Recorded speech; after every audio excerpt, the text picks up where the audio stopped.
Hello दोस्तों, नमस्कार। आशा करता हूँ कि आप सभी लोग बढ़िया होंगे। तो आज हमारी दूसरी क्लास होने वाली है इंटरनेशनल ट्रेड की। तो हम आज की क्लास में क्या पढ़ने वाले हैं? आज की क्लास में हम कुछ विश्लेषणात्मक औजार पढ़ने वाले हैं अंतर्राष्ट्रीय व्यापार संतुलन के। तो हमारी जो पिछली क्लास है, पिछली क्लास में हमने कहाँ तक पढ़ लिया? पिछली क्लास में हमने उत्पादन संभावना वक्र पढ़ लिया था, जो कि अंतर्राष्ट्रीय व्यापार में क्या है?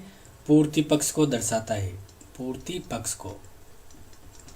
आज की क्लास में हम क्या पढ़ेंगे? आज की क्लास में हम समुदाय उदासीनता वक्र, प्रस्ताव वक्र के बारे में डिटेल में पढ़ने वाले हैं और थोड़ा सा बेसिक देखेंगे हम व्यापार उदासीनता वक्र का, क्योंकि ये उतना इम्पोर्टेंट नहीं है जितने ये तीनों समझना काफ़ी ज़्यादा इम्पोर्टेंट है, क्योंकि इन तीनों का काफ़ी ज़्यादा यूज है इंटरनेशनल ट्रेड थ्योरीज में। तो हम क्या पढ़ने वाले? सबसे पहले समुदाय उदासीनता वक्र, जो कि क्या दर्शाता है? अंतर्राष्ट्रीय व्यापार संतुलन में मांग पक्ष को दर्शाता है। तो हम अपना समुदाय उदासीनता वक्र को स्टार्ट करते हैं। तो हम स्टार्ट करते हैं कम्युनिटी इंडिफरेंस कर्व, यानी समुदाय उदासीनता वक्र। तो देखिए, समुदाय उदासीनता वक्र या सामाजिक उदासीनता वक्र अंतर्राष्ट्रीय व्यापार संतुलन में मांग पक्ष को व्यक्त करता है। ये किसको व्यक्त करता है? मांग पक्ष को। अब देखिए, समुदाय उदासीनता वक्र दो वस्तुओं के उन विभिन्न संयोगों को व्यक्त करता है जो समुदाय को समान संतुष्टि प्रदान करते हैं। जैसे देखिए, ये एक हम यहाँ पर चित्र द्वारा समझते हैं।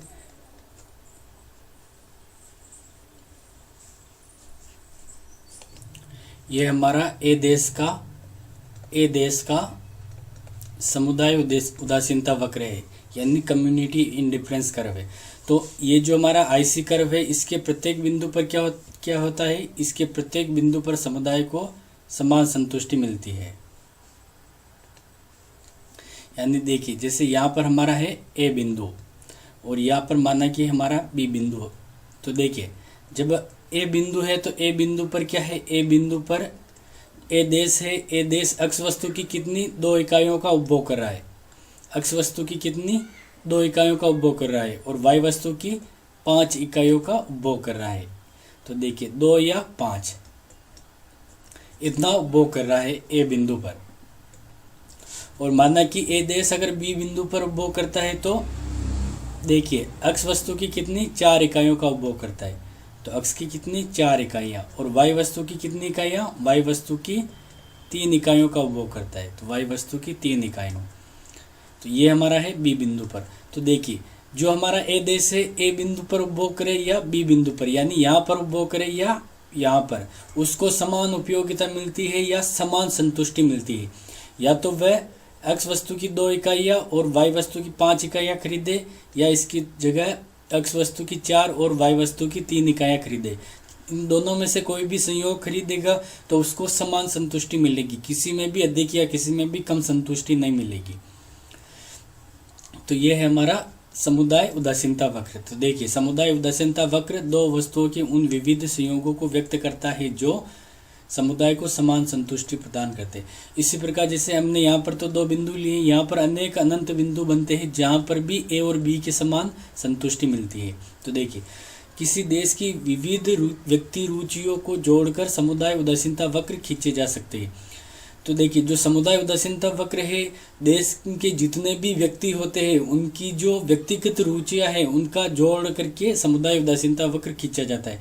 जैसे एक देश में 4 व्यक्ति है, 1 2 3 4, तो इन चारों की जो व्यक्तिगत रुचियां हैं उनको जोड़कर समुदाय उदासीनता वक्र खींचा जाता है। तो देखिए, व्यक्ति उदासीनता वक्रों की जो विशेषताएं हैं वही विशेषताएं समुदाय उदासीनता वक्रों की होती हैं। जो समुदाय उदासीनता वक्र है उसकी जो विशेषता, और हमने जो व्यष्टि अर्थशास्त्र में पढ़े उदासीनता वक्र, उसकी और समुदाय उदासीनता वक्र की जो विशेषता एक समान है। जैसे इसकी विशेषता क्या होती है कि जो समुदाय उदासीनता वक्र ऊपर से नीचे की ओर ढाल वाला होता है। एक विशेषता यह हुई। दूसरी विशेषता ये क्या होता है? मूल बिंदु की ओर उन्नतोदर होता है। और एक देश की क्या अनेकों समुदाय उदासीनता वक्र खींचे जा सकते हैं और सभी उदासीनता वक्रों का समूह क्या कहलाता है? समुदाय उदासीनता मानचित्र कह सकते हैं उसे हम। तो ये तीसरी विशेषता होगी। चौथी विशेषता क्या है कि ऊंचा समुदाय उदासीनता वक्र ऊंचे संतुष्टि के स्तर को दर्शाता है। ये IC1 और ये IC2। तो IC2 पर अधिक संतुष्टि मिलती है और IC1 पर कम संतुष्टि मिलती है। जितना ऊंचा समुदाय उदासीनता वक्र होगा, संतुष्टि का स्तर उतना ही अधिक होगा। और दो समुदाय उदासीनता वक्र कभी भी आपस में नहीं काटते हैं। तो ये समुदाय उदासीनता वक्रों की कुछ विशेषताएं हैं। अब देखिए, किसी समुदाय उदासीनता वक्र की किसी बिंदु पर निरपेक्ष ढलान, यानी समुदाय उदासीनता वक्र की किसी भी बिंदु पर ढलान क्या दर्शाती है? उसकी स्थानापन्नता की सीमांत दर यानी MRS को दर्शाती है। यानी इसके किसी भी बिंदु पर जो हम ढाल निकालते हैं, इसकी स्लोप निकालते हैं, वो स्लोप क्या होता है? स्थानापन्नता की सीमांत दर या स्थानापन्नता की सीमांत दर कहलाती है। अर्थात देखिए, वो ये जो ढाल है ये क्या बताती है कि जो हमारा ये ढाल हमें बताती है कि किसी एक वस्तु की एक अतिरिक्त मात्रा प्राप्त करने के लिए दूसरी वस्तु की कितनी मात्रा को त्याग करने को समुदाय तैयार है कि उसका संतुष्टि का स्तर भी क्या है? बना रहे। यानी देखिए,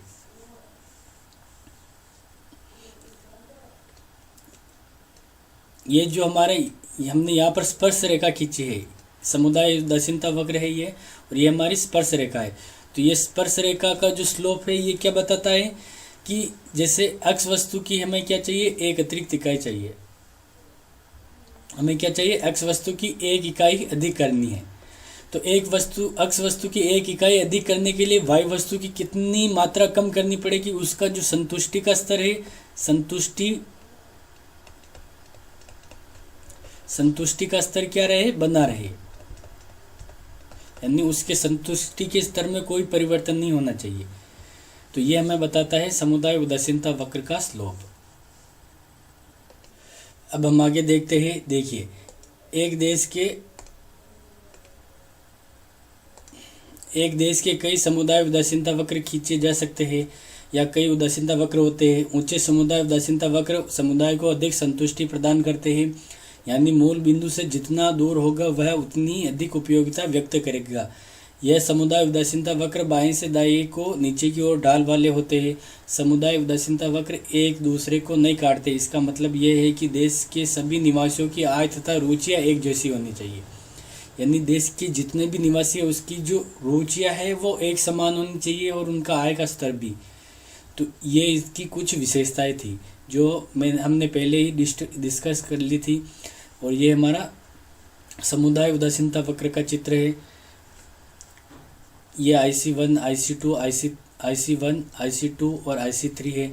ऊंचा समुदाय उदासीनता वक्र ऊंचे संतुष्टि के स्तर को दर्शाता है और आपस में ये कभी नहीं काटते हैं। तो ये हमने पढ़ा समुदाय उदासीनता वक्र, जो क्या दर्शाता है? अंतर्राष्ट्रीय व्यापार में मांग पक्ष को दर्शाता है। ये इम्पोर्टेंट ध्यान रखना। अब हम आगे क्या पढ़ेंगे? आगे हम पढ़ेंगे प्रस्ताव वक्र के बारे में, जिसमें हम क्या करेंगे? समुदाय उदासीनता वक्र और उत्पादन संभावना वक्र दोनों का उपयोग करने वाले हैं।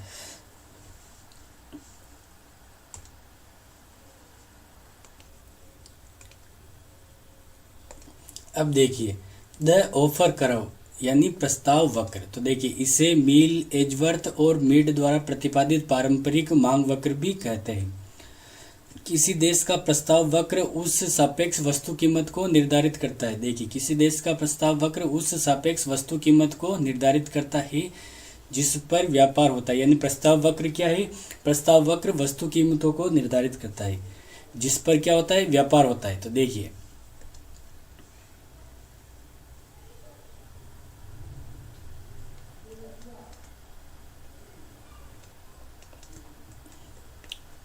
यहाँ पर है वाई वस्तु और यहाँ पर है अक्ष वस्तु।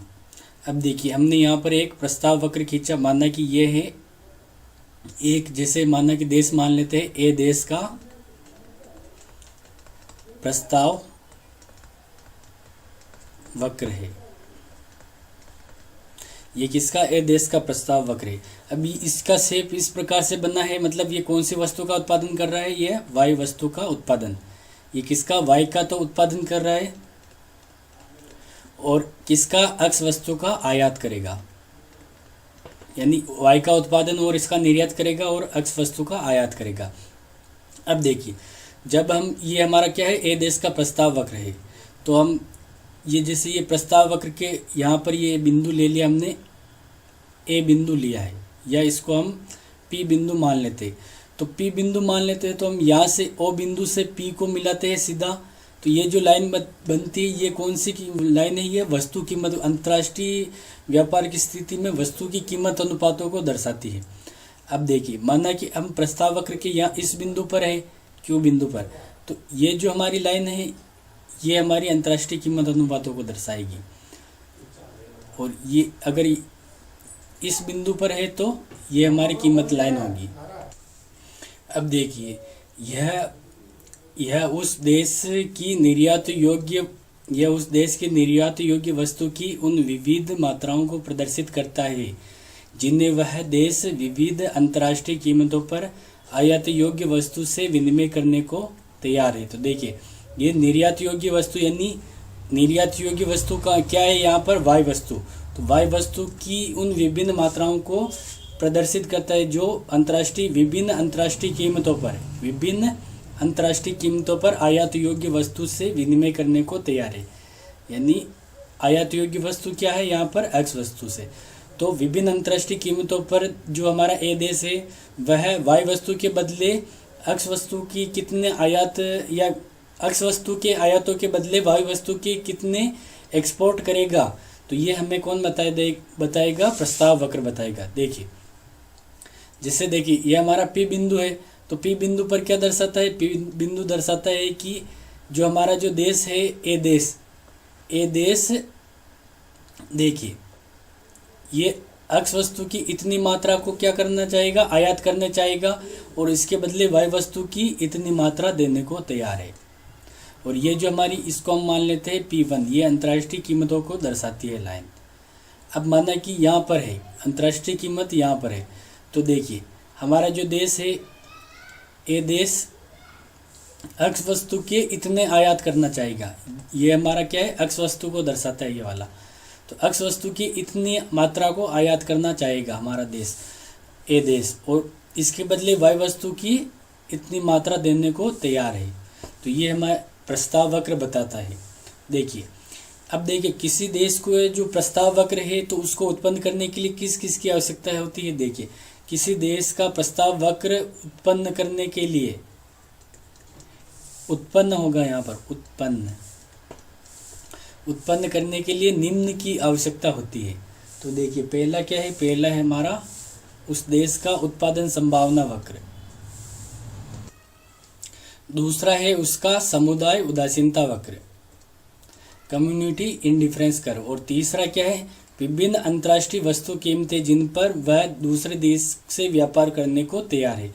तो देखिए, इन तीनों की आवश्यकता होती है। पहला है हमारा उत्पादन संभावना वक्र, जो कि हमने पढ़ा अभी, उत्पादन संभावना वक्र और समुदाय उदासीनता वक्र, इन दोनों के बारे में हमने पढ़ा। और तीसरी चीज हमारी क्या है? अंतर्राष्ट्रीय वस्तु कीमत अनुपात, जो कि जैसे यहाँ पर मैंने बताया, ये हमारा P1, ये हमारा P2, ये अंतर्राष्ट्रीय वस्तु कीमत अनुपात है। तो इन तीनों की आवश्यकता होती है ऊपर कर्व के निर्माण के लिए। तो हम आगे समझते हैं कि ऊपर कर्व का निर्माण कैसे होता है।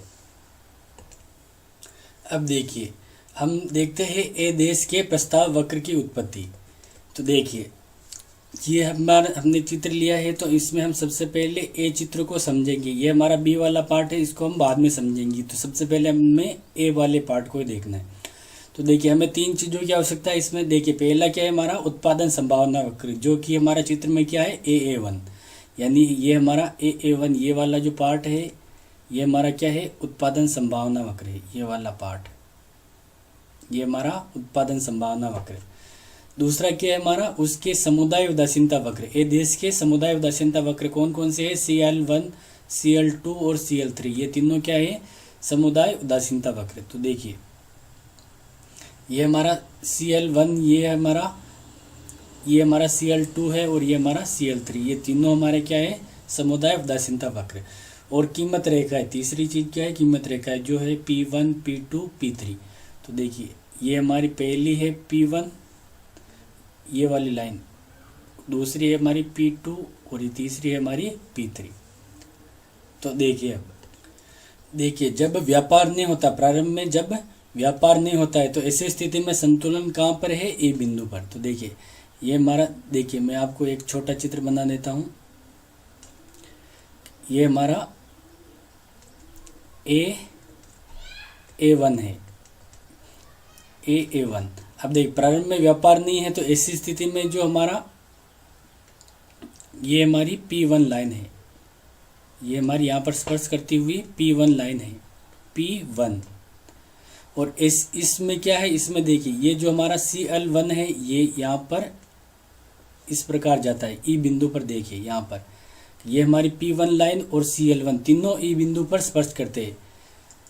तो देखिए हमारा जो देश है ए देश, वह ई बिंदु पर ही उत्पादन करेगा और ई बिंदु पर ही उपभोग करेगा। अब देखिए इस स्थिति में क्या है, व्यापार नहीं है, तो ऐसी स्थिति में क्या है, इसको न तो निर्यात करना है और न ही आयात करना है। तो तीनों की स्लोप, जैसे हमारी ये P1 है, P1 और हमारा जो उत्पादन संभावना वक्र A1 और हमारा समुदाय उदासीनता वक्र Cl1, तीनों ई बिंदु पर आपस में स्पर्श करते हैं। तो इस बिंदु पर, ई बिंदु पर उपभोग और उत्पादन दोनों ई बिंदु पर ही होते हैं। अब देखिए, अब ये देश क्या करता है, अंतर्राष्ट्रीय व्यापार करता है या अंतर्राष्ट्रीय व्यापार करने का निर्णय लेता है। अब जब ये व्यापार करेगा तो कीमत अनुपात क्या है, कीमत अनुपात या कीमत रेखाएं बदलेगी। तो देखिए ये देश को वाई वस्तु के उत्पादन में अधिक लाभ मिलता है। अब देखिए यह उत्पादन संभावना वक्र की आकृति पर ही निर्भर करता है कि किस में लाभ मिलता है। जैसे अगर उत्पादन संभावना वक्र की आकृति यह है, तो यहाँ पर क्या है, वाई वस्तु, तो वाई वस्तु यहाँ पर अक्ष वस्तु, तो वाई वस्तु की इतनी मात्रा उत्पादन की जा सकती है या अक्ष वस्तु की केवल इतनी मात्रा उत्पादन की जा सकती है। तो ऐसा उत्पादन संभावना वक्र है, मतलब वाई वस्तु के उत्पादन में अधिक लाभ मिलता है। तो ये हमारा उत्पादन संभावना वक्र, इसमें क्या है, वाई वस्तु की अधिक मात्रा, इतनी मात्रा उत्पादित की जा सकती है, जबकि अक्ष वस्तु की ये जो कम मात्रा है। तो ऐसी स्थिति में क्या है, हमारा वाई वस्तु के उत्पादन में अधिक लाभ मिलता है। तो हमारा ए देश किस वस्तु का उत्पादन करेगा, वाई वस्तु का उत्पादन करेगा। देखिए ए देश को वाई वस्तु के उत्पादन में अधिक लाभ मिलता है। व्यापार की शर्तों को अंतर्राष्ट्रीय कीमत रेखा P2 प्रदर्शित करती है। अब देखिए ये जो हमारी व्यापार की शर्तों को अंतर्राष्ट्रीय कीमत रेखा, अब देखिए व्यापार की स्थिति में अंतर्राष्ट्रीय कीमत रेखा हमारी ये वाली है, ये वाली लाइन है। तो ये यहाँ पर स्पर्श करती है A1 को अप बिंदु पर। तो देखिए पहले तो हमारा उत्पादन कहाँ पर था, ई बिंदु पर, लेकिन अब व्यापार की स्थिति में उत्पादन कहाँ पर आ गया, अफ बिंदु पर। और अब देखिए ये हमारा पहले समुदाय उदासीनता वक्र ये था, अब समुदाय उदासीनता वक्र P2 को कहाँ पर स्पर्श करता है, ये हमारा समुदाय उदासीनता वक्र ये है। तो देखिए जो हमारा देश ए देश है, उत्पादन तो क्या करेगा, अप बिंदु पर, और उपभोग क्या करेगा, E1 बिंदु पर, क्योंकि हमारी कीमत रेखा क्या है, P2। अब देखिए P2 कीमत रेखा है, तो इस स्थिति में अफ बिंदु पर क्या हो रहा है, हमारा उत्पादन, अफ बिंदु पर उत्पादन, और E1 बिंदु पर क्या हो रहा है, E1 बिंदु पर उपभोग हो रहा है। तो देखिए हमारा जो देश है, वाई वस्तु की तो इतनी मात्रा का, देखिए वाई वस्तु की इतनी मात्रा का उत्पादन कर रहा है, वाई वस्तु की इतनी मात्रा, और अक्ष वस्तु की इतनी मात्रा का उत्पादन कर रहा है। अब देखिए हमारा जो देश है क्या करेगा, अक्ष वस्तु की इतनी मात्रा, यहाँ से यहाँ तक इतनी मात्रा का तो क्या कर देगा, निर्यात, और उसके बदले देखिए मैं आपको वापस सही से समझाता हूँ कि देखिए सबसे पहले तो हमारा ए बिंदु पर संतुलन था, और अब क्या है, व्यापार की स्थिति में अफ बिंदु पर तो क्या हो रहा है, हमारा उत्पादन हो रहा है, और उपभोग कहाँ हो रहा है, ई बिंदु पर, E1 बिंदु पर। तो हमारा जो देश है वाई वस्तु की इतनी अधिक मात्रा का उत्पादन कर रहा है, तो उसमें से ये जो है यहाँ से यहाँ तक अफ जी इतनी वाई वस्तु का क्या करेगा, निर्यात, और इसके बदले में GE1 इतनी अक्ष वस्तु का क्या करेगा, आयात। तो देखिए अक्ष वस्तु का इतना उत्पादन तो खुद कर रहा था, इतना अक्ष वस्तु का खुद उत्पादन कर रहा था, और आगे वाला ये क्या करेगा, आयात, और वाई वस्तु का कितना, इतना उत्पादन कर रहा था, इस अफ बिंदु पर यहाँ तो इतना उत्पादन कर रहा था, उसमें से क्या करेगा, यहाँ से लेकर यहाँ तक इतना तो क्या कर देगा, निर्यात कर देगा, और बाकी का ये वाला पार्ट बचेगा, ये वाला इतना पार्ट क्या करेगा, खुद उपभोग करेगा। तो इस प्रकार E1 बिंदु पर तो क्या करेगा, ये उपभोग करेगा, और उत्पादन क्या करेगा, E1 बिंदु पर उपभोग करेगा और F बिंदु पर उत्पादन करेगा। और कीमत रेखा क्या है, P2। अब देखिए, जब हमारी कीमत रेखा क्या थी, P1 थी, तो ए देश कहाँ पर, ई बिंदु पर उत्पादन और उपभोग कर रहा था। अब कीमत रेखा जब P2 हुई तो उत्पादन कहाँ पर कर रहा था, F बिंदु पर, F बिंदु पर, और उपभोग कहाँ कर रहा था, E1 बिंदु पर। मतलब P2 की स्थिति में F और G, F G के बराबर क्या कर रहा था, वाई वस्तु का निर्यात, और G E1 अक्ष वस्तु का आयात कर रहा था। अब देखिए, अब हमारी कीमत रेखा मानना कि P2 ना होकर क्या है, अंतर्राष्ट्रीय कीमत रेखा P3 है। तो ऐसी स्थिति में देखिए, ये हमारी P3 है, ये समुदाय उदासीनता वक्र को C बिंदु पर स्पर्श करती है, यानी हमारा जो ए देश है उत्पादन क्या करेगा, C बिंदु पर। अब देखिए, हमारा जो उत्पादन संभावना वक्र है वो कहाँ पर स्पर्श करता है, समुदाय उदासीनता वक्र यहाँ पर स्पर्श करता है CL3 E2 बिंदु पर। यानी हमारा ए देश है वह उत्पादन तो क्या करेगा, C बिंदु पर, और उपभोग क्या करेगा, E2 बिंदु पर। तो देखिए, ये वाई वस्तु का क्या करेगा, वाई वस्तु की यहाँ से लेकर यहाँ तक इतनी मात्रा का वाई वस्तु का क्या कर रहा था, उत्पादन, और इतनी मात्रा का अक्ष वस्तु का उत्पादन कर रहा था। तो इसमें से क्या करेगा, ये इतनी मात्रा वाई वस्तु की क्या करेगा, निर्यात करेगा, और इसके बदले क्या करेगा, देखिए यहाँ से लेकर यहाँ तक इतनी मात्रा अक्ष वस्तु की आयात करेगा। तो देखिए,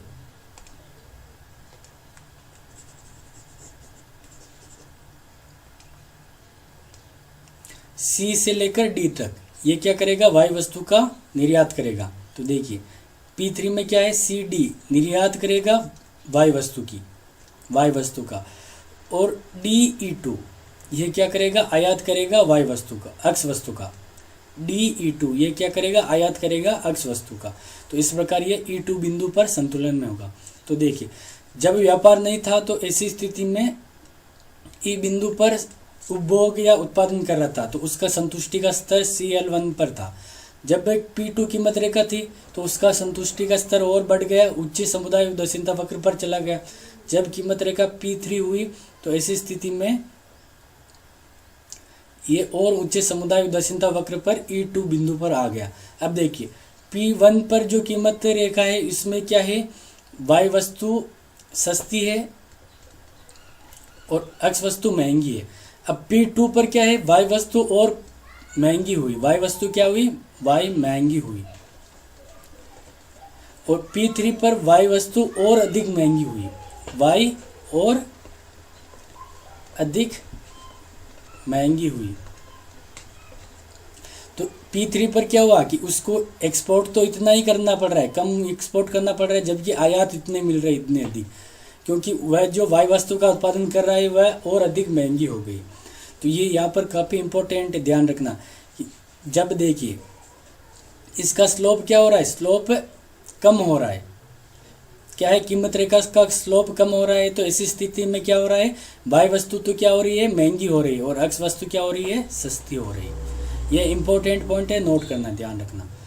अब देखिए, अब हम आगे समझेंगे कि ये चित्र तो हमने समझ लिया। अब इसकी सहायता से हमें क्या निकालना है, ये प्रस्ताव वक्र जो क्या है OA, ये कैसे उत्पन्न हुआ। तो मैं आपको एक बार यहीं पर बता देता हूँ। अब देखिए, हमने ए वाला चित्र पूरा समझ लिया है। अब हम बी में क्या देखते हैं, हम बी में प्रस्ताव वक्र को किस प्रकार बनाया गया है इसे हम समझते हैं। तो देखिए, हमारी ये जो लाइन है CD वाली लाइन, ये वाली सेम इसी के नीचे, देखिए बिल्कुल इसके नीचे से हमने क्या यहाँ पर बी में प्रस्ताव वक्र खींचने वाले हैं। तो इसके सेम नीचे से हमने क्या बनाई, ये वाला बनाया है, मतलब ये वाली बनाया है। ये हमारा क्या है, वाई अक्ष है, और ये हमारा अक्ष अक्ष। तो ये किसके नीचे है, सेम इसके नीचे है, CD वाली लाइन के नीचे, CD के नीचे ये हमारा क्या है, इसका ये वाला वाई अक्ष बनाया है, और ये हमने अक्ष अक्ष बनाया है।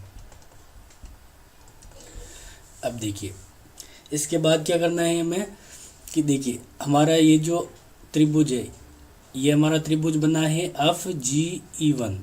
क्या है, त्रिभुज कौन सा, त्रिभुज FGE1। सेम इसी त्रिभुज को यहाँ पर बनाना है। तो F की जगह इसमें क्या आ जाएगा, यहाँ पर O आ जाएगा। जो F है, F की जगह क्या आ जाएगा, हमारा O आ जाएगा। अब देखिए इसी को हम कैसे बनाते हैं, जैसे ये हमारा अफ है, अफ की जगह क्या आ रहा है, ओ आ रहा है।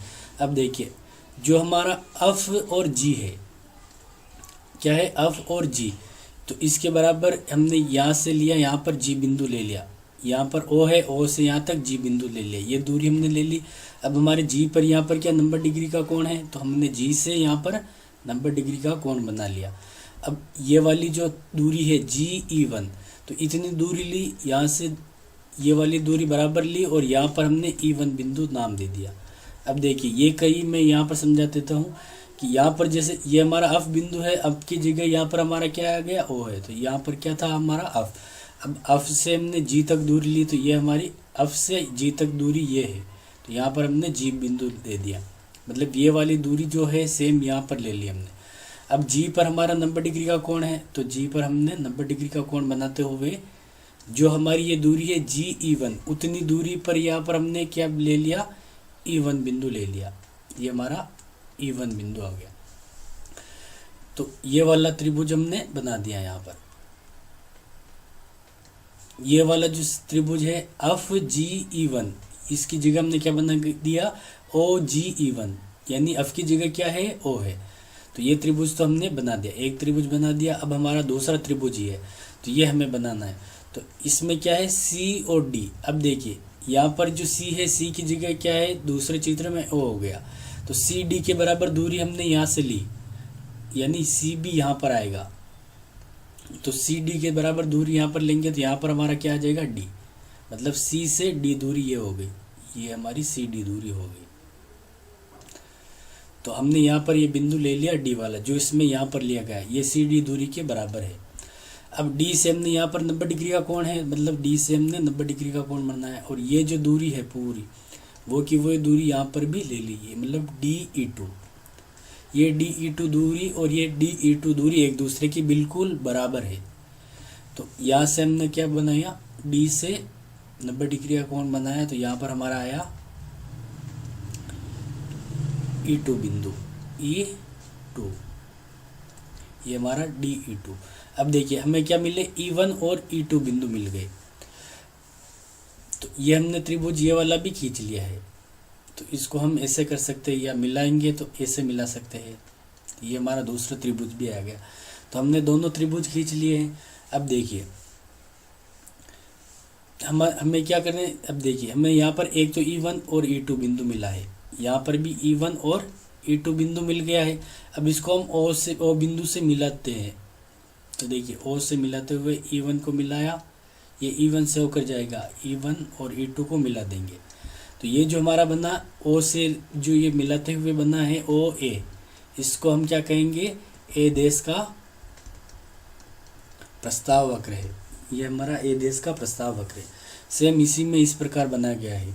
अब देखिए ये हमारा जो छोटा त्रिभुज है OGE1, OE1G या OE1G, जो है हमारा छोटा त्रिभुज, ये बिल्कुल इस त्रिभुज के बराबर है। और ये जो हमारा बड़ा त्रिभुज है OE2D, OE2D, ये बड़ा वाला त्रिभुज, ये बिल्कुल इस वाले त्रिभुज के बराबर है। तो देखिए हमें यहाँ पर E1 E2 बिंदु मिल गए थे, E1 E2, और O से मिलाते हुए E1 E2 को बिल्कुल मिला दिया। तो इस प्रकार हमें प्रस्ताव वक्र मिल गया OA। A देश का प्रस्ताव वक्र क्या है, OA। इस प्रकार हमने प्रस्ताव वक्र खींचा। तो ये थी हमारी प्रस्ताव वक्र की उत्पत्ति। अब हम प्रस्ताव वक्र की लोच के बारे में देखते हैं। तो देखिए प्रस्ताव वक्र की लोच का जो सूत्र है वो क्या है, तो देखिए प्रस्ताव वक्र की लोच का हमारा सूत्र है आयातों में प्रतिशत परिवर्तन बटे व निर्यातों में प्रतिशत परिवर्तन। देखिए आयातों में प्रतिशत परिवर्तन बटे व निर्यातों में प्रतिशत परिवर्तन। अब देखिए हम आयातों को हम किससे लिखेंगे, अम से, और निर्यातों को हम किससे लिखेंगे, एक्स से लिखेंगे। अब देखिए आयतों में प्रतिशत परिवर्तन को हम इस प्रकार से लिखेंगे, डेल अम बटे व अम इंटू 100, यानी आयत प्रारंभिक आयतों की मात्रा बटेवा आयत, ये है हमारा प्रारंभिक आयतों में परिवर्तन बटेवा प्रारंभिक आयात इंटू 100, और इसके बटे में क्या आएगा, निर्यातों में प्रतिशत परिवर्तन। तो इसको हम ऐसे लिखेंगे डेल एक्स बटेवा एक्स इंटू 100। अब देखिए यहाँ से 100 से 100 कट जाएंगे, तो आगे क्या लिखेंगे हम, डेल अम बटेवा अम, और इसके बटेवा में है डेल एक्स बटेवा एक्स। अब इसको आगे हम सोल्व करेंगे तो हम लिखेंगे डेल अम बटेवा अम। अब इसको हम मल्टीप्लाई में ले लेंगे, यानी इनटू में ले लेंगे, तो ये जो हमारा ये पलट जाएगा, यानी क्या आएगा, एक्स के बटे में डेल एक्स आएगा, यानी एक्स बटेवा डेल एक्स। अब इस सूत्र को हम ऐसे भी लिख सकते हैं, ये जो हमारा सूत्र है इसको हम ऐसे भी लिख सकते हैं, डेल अम बटेवा डेल एक्स, यानी इसकी जगह हम इसको हमने यहाँ पर लिख दिया और इसको हम यहाँ पर लिखेंगे, तो हमने उल्टा लिख दिया। तो इनटू क्या आएगा हमारा, एक्स बटेवा अम। तो ये हमारा फॉर्मूला है प्रस्ताव वक्र की लोच का। अब देखिए हम चित्र में समझते हैं प्रस्ताव वक्र की लोच के बारे में। तो देखिए ये हमारा ओ बी, हमारा ओ बी क्या है, बी देश का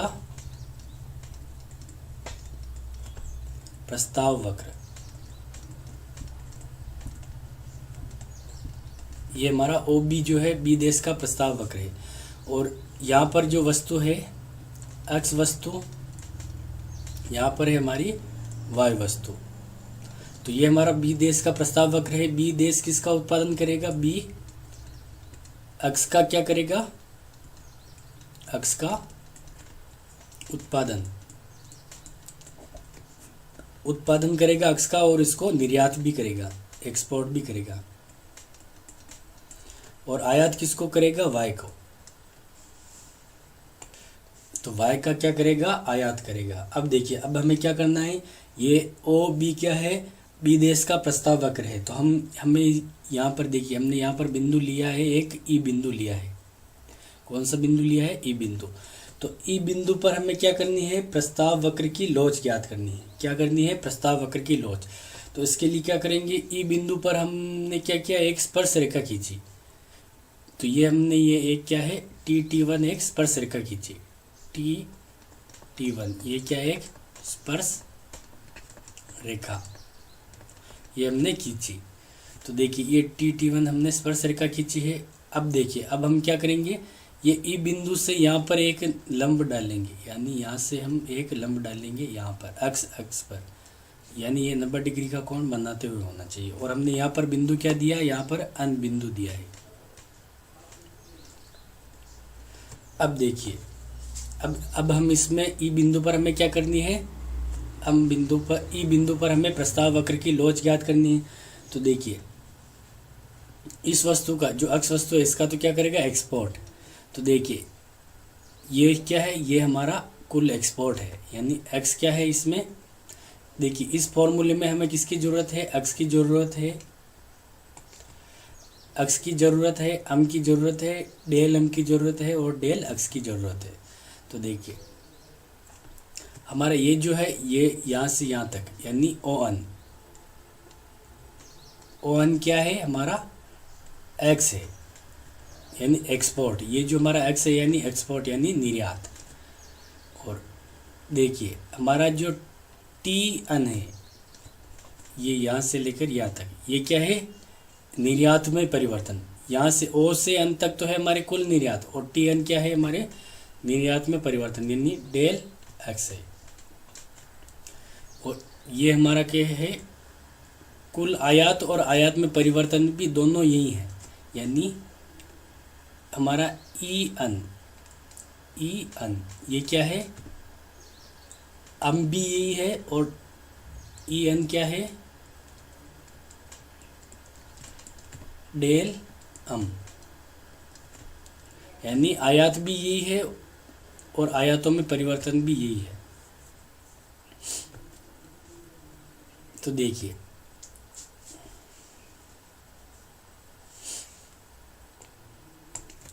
अब हम इन चारों को, ये जो हमारे चार है, चारों को इस सूत्र के अनुसार व्यवस्थित करते हैं। तो देखिए हमारा पहला क्या है, डेल अम। तो डेल अम क्या है, डेल अम है हमारा ई अन, तो हमने यहाँ पर लिख दिया ई अन। और इसके बटे में है डेल एक्स, तो हमारा डेल एक्स क्या है, टी अन, तो हमने लिख दिया टी अन। इनटू में क्या है एक्स, तो एक्स हमारा क्या है ओ अन, तो हमने लिख दिया यहाँ पर ओ अन। और हमारा अम क्या है, अम है हमारा ई अन, तो हमने यहाँ पर लिख दिया ई अन। अब देखिए यहाँ पर ये ई एन और ये ई एन आपस में कट जाएंगे, तो क्या बचेगा हमारा ओ अन बटे व टी अन। अब देखिए हमारा ओ अन क्या है, हमारा ओ अन है हमारा ये वाला, ओ से लेकर अन तक ये वाला पूरा, ये हमारा है ओ अन। और हमारा टी एन क्या है, टी एन हमारा है ये वाला, ये हमारा है टी एन।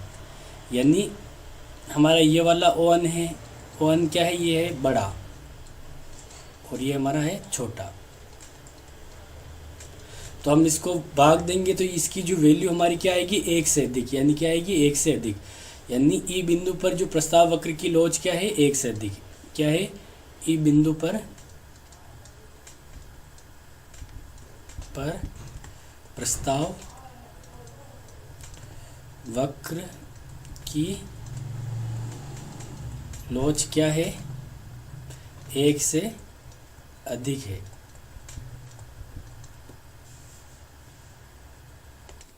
तो हमने प्रस्ताव वक्र की लोच के बारे में पढ़ लिया है। तो यहाँ पर हमारा सबसे इम्पोर्टेंट है, एक तो हमारा ये वाला सूत्र है, ये वाला फॉर्मूला हमारा, और एक ये हमारा ये वाला फॉर्मूला।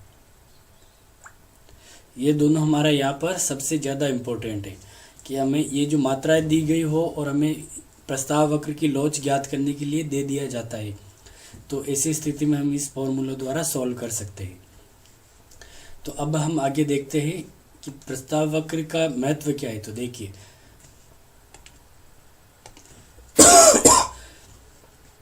सर्वप्रथम एजवर्थ तथा मार्शल ने इसका प्रयोग किया। प्रस्ताव वक्र का सबसे पहले प्रयोग किसने किया, मार्शल और एजवर्थ, इन दोनों ने सबसे पहले इसका उपयोग किया।